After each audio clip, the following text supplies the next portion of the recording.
तो दोस्तों, एक तरफ दुनिया में इजराइल और ईरान के बीच श्री जंग ने तबाही मचा रखी है, तो वहीं दूसरी तरफ अब इसमें हर देश में दखल रखने वाले अमेरिका की एंट्री भी हो गई है। इसके बारे में भी हम आपको बताएंगे, लेकिन इससे पहले इसको लेकर भारत का रुख समझने की जरूरत है, क्योंकि हमारे देश के अंदर एक अलग ही इजराइल और ईरान चल रहा है।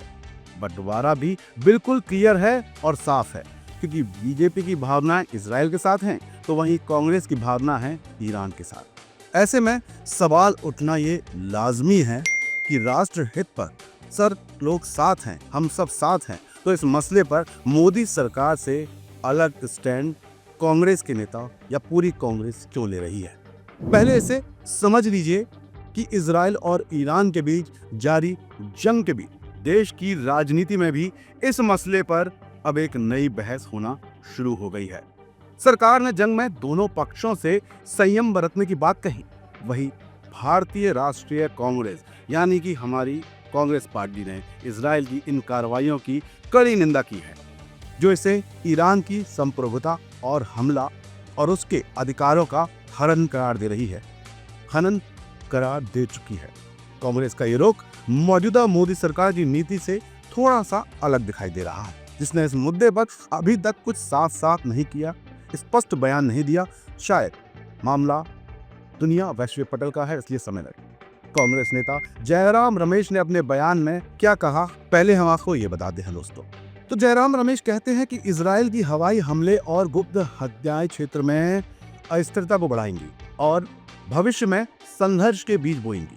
उन्होंने जोर देकर ये बात कही कि हिंसा के बजाय कूटनीति, संवाद और अंतर्राष्ट्रीय सहयोग ही एकमात्र टिकाऊ मजबूत रास्ता है। कांग्रेस ने मांग की है कि शत्रुता बंद हो, क्योंकि सैन्य दुस्साहस पहले से ही कमजोर क्षेत्र को व्यापक युद्ध में धकेल सकता है।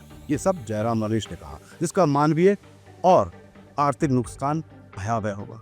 चलिए, तो मतलब साफ है कि यहाँ भी कांग्रेस का काम सिर्फ एक ही है, सरकार के सामने मुसीबत खड़ी करना, जैसा कि ऑपरेशन सिंदूर के बाद किया गया था।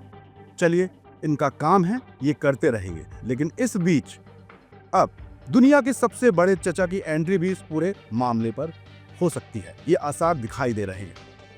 तो सवाल उठेंगे कि अगर हम बात कर रहे हैं अमेरिका के दोस्तों, तो अगर अमेरिका की एंट्री इस पूरे मामले पर होती है तो क्या ईरान का वजूद मिट जाएगा?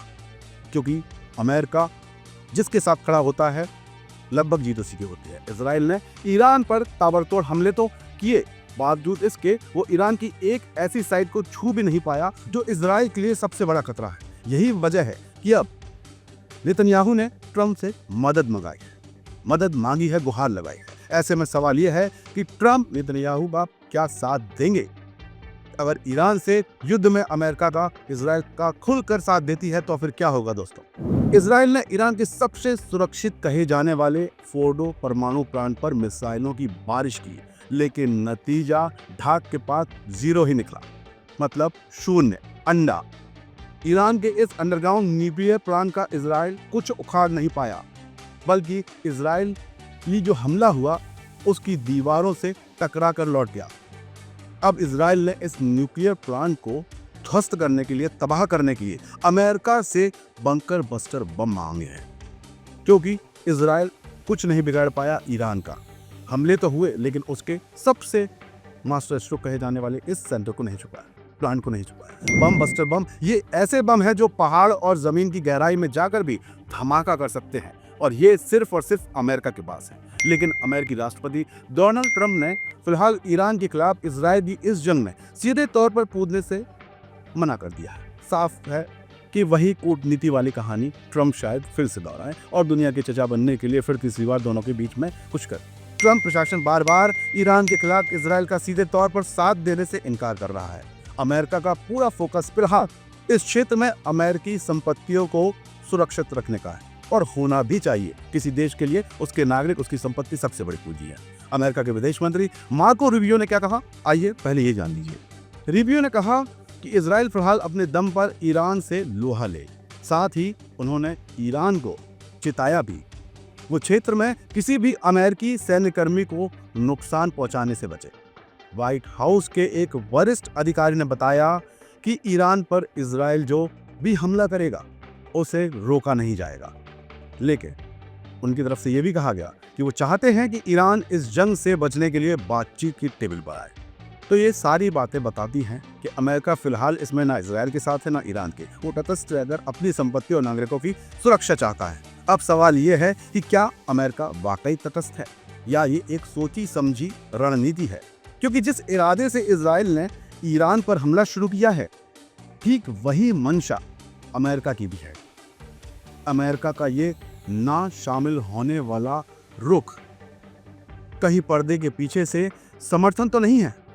और अगर कल खुलकर जंग में अमेरिका कूद गया तो तस्वीर कितनी भयानक हो सकती है, इसका अंदाजा आप आसानी से लगा सकते हैं।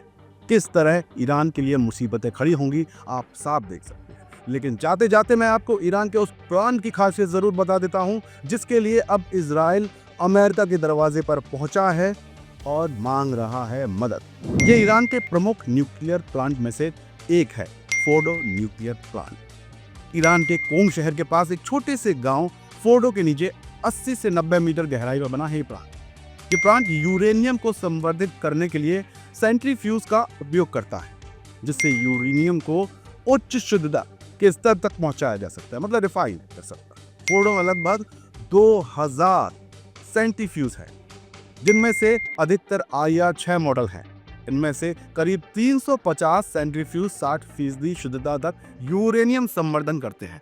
2016 में ईरान ने यहां रूस से खरीदी गई S-300 विमान रोधी मिसाइल प्रणाली को तैनात किया था। ऐसे में इजराइल को डर है कि अगर फोर्डो प्लांट को ध्वस्त नहीं किया गया तो ये आने वाले समय में उनके लिए एक बड़ी मुसीबत बन सकता है। तो दोस्तों, ये बात साफ है, इजराइल का डर और ईरान की क्षमता है, दोनों साफ है। अमेरिका की एंट्री पर अभी भी सबकी निगाहें टिकी है। लेकिन बड़ी बात यह कि देश में, हमारे देश यानी भारत में क्यों इस वैश्विक मुद्दे पर दो गुट बन रहे हैं? क्या ये हमारे लिए सही है? इसका विचार आप भी करिएगा। इस वक्त हमें सरकार के साथ होना चाहिए या अपना ज्ञान बांटने की जरूरत है? बाकी अगर आपने मुझे यानी कि देहाती नितिन को सब्सक्राइब नहीं किया तो देर मत करिए, चैनल को जल्द से जल्द सब्सक्राइब करिए और बनी हमारी ताकत, क्योंकि तकदीर का तो दोस्तों ऊपर वाला देख ही लेगा। मेरी कोशिश बस इतनी सी है कि ये तस्वीर बदलनी चाहिए। जय हिंद, जय भारत। श्री राधे। देश के राष्ट्रपिता महात्मा गांधी ने कहा था कि असली भारत हमारे गांव में है। हमारी पूरी टीम की यही कोशिश है कि गांव के हर रंग को हम आप तक पहुंचा सकें। इसलिए बनिए हमारी ताकत, क्योंकि कंक्रीट के जंगलों की चमचमाती दुनिया में गांव अंधकार की ओर जा रहे हैं। देश में स्मार्ट शहर बने, कोई दिक्कत नहीं, पर हम बनाना चाहते हैं स्मार्ट गांव।